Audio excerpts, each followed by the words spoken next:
ప్రతి గ్రామంలోనూ రాముడి గుడి ఉన్నది. రాముని గుడి లేనటువంటి గ్రామమే ఈ దేశంలో లేదు. నువ్వు కొత్తగా శ్రీరామచంద్రుడిని పరిచయం చేస్తావా? శ్రీరామచంద్రుడు ఏకపత్ని వ్రతుడు పవన్ స్వాముల వారు.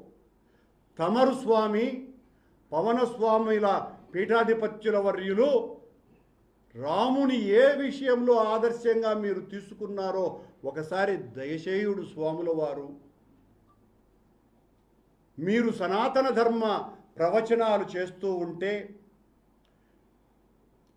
నూతన యువత అంతా కూడా వెబ్బా పవనస్వాములు చెప్పేదంతా నిజమేనేమో, సనాతన ధర్మం అంటే ఇదేనేమో, సిగరెట్లు వెలిగించుకోవాలా, హారతుల మీద బాప్టిజం అవసరమైతే తీసుకోవచ్చును, గొడ్డు మాంసం తింటూ పోతూ ఉండాలి, మతం అనేది మనకు లేనే లేదు.